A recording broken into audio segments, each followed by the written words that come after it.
Please, everyone. Let's start clapping up right now. Good friend of mine, good friend of Michelle. Come on, y'all. Let's give it up for this young man. Marty is on hell. Let's give it up to the one they call Mr. Eric Frost. Up here.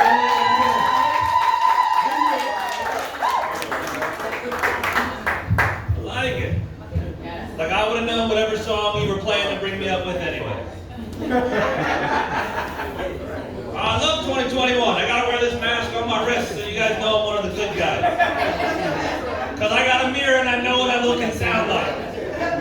It's not my fault the Proud Boys stole my wardrobe. I'm not buying new shit. Because that's what we do in our culture right now. We divide people into groups. That's the big thing, right? Are you black? Are you white? Are you left? Are you right? Are you right? Are you wrong? Are you weak? Are you strong? It's all about separation. And I don't like that. I like to think about ways that we're all the same.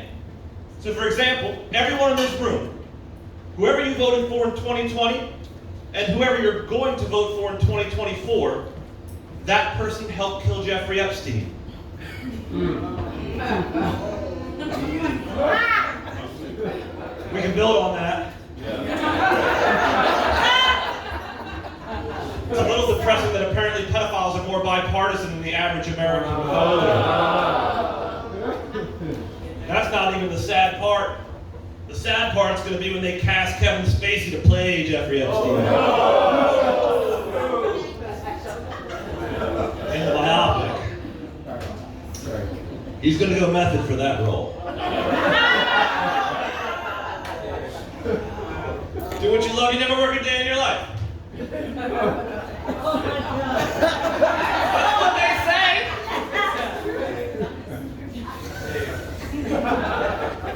I don't like how in American culture right now, all we like to do is bitch about shit. We don't solve problems anymore. You know what I mean? 2020 was Black Lives Matter, now it's Vax Lives Matter. And I want to solve problems. So I thought I'd take an issue that's not really a hot button one now, that most of us see eye to eye on, change it up just a little bit so we can all agree on shit. I think I figured out the problem with gun control. I think the problem is we keep calling it gun control. What the fuck else are you going to argue about except who's going to control the guns? How can we expect to disarm ourselves when even our language is fully loaded? Imagine if you took that same concept and called it gun safety. Then what the fuck would we fight about? How would that fight even go? I want to make guns safer. Yeah, but I want 1,000 guns. Awesome, would you like them all to be safer? Yeah. And I know you can take one look at me and make an educated guess on what side of the gun debate that I reside on. I'm not exactly pro-gun. I just cannot make myself anti-object. Like I'm not yet willing to blame objects for what people do with them. So for example, if someone jumps off a bridge, I don't blame the bridge. If someone sets a house on fire, I'm not mad at matches. Right. But if we as society want to start blaming objects for what people do with them, I'm completely okay with that. I just don't think we should start with guns. I think we should start with spoons. Obesity kills way more people than guns every year. It's a fucking epidemic. We gotta get these spoons out of these fat people's hands to save them. All you can eat buffets are like the assault rifles of obesity. And if we just had common sense plate regulation, we could save lives. And I know for some of you this is hard to swallow. Because fat shaming is wrong. Sometimes it's fat shaming. Sometimes it's a shame you're so fat. There's got to be a line, right? There's got to be a size of belt we're just not willing to sell. Like, look, brother, if you're going to be that big, you better be clever enough to tie two of them together. And the fun part would be how both political parties would attack a particular argument. Like, your liberals would be like, if we just make the spoon smaller, everybody would be safer. And your conservatives would be like, we should be allowed to sip soup with a snow shovel. Alliteration. Now, if you didn't like that joke or didn't agree with the philosophy and premise behind it, I completely understand. But then don't be mad at me. Be mad at this microphone. Yeah.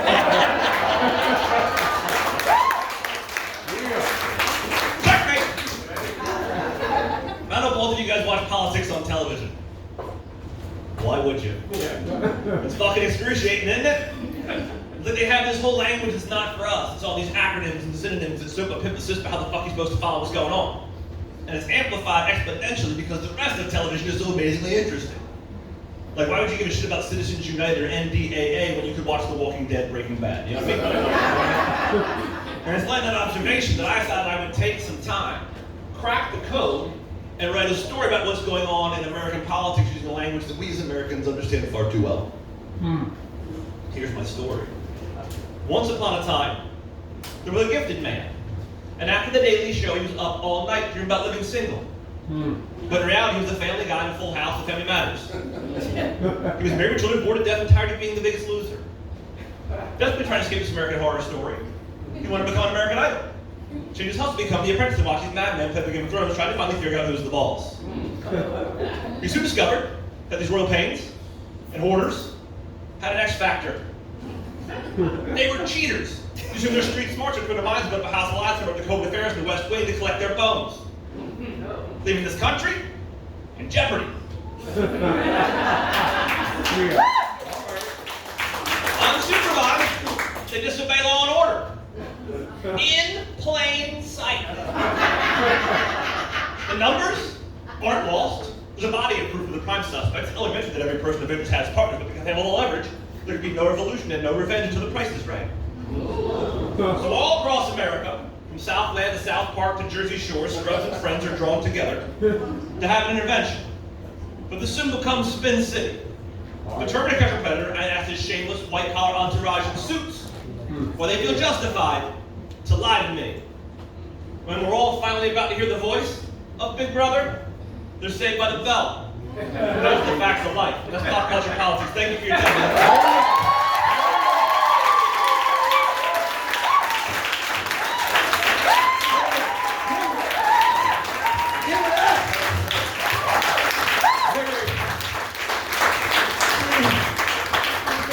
This is exactly what we're talking about. Good, straight up comedy. Yeah. And I'm so glad because, you know, they're trying to lock us up, the comedy police.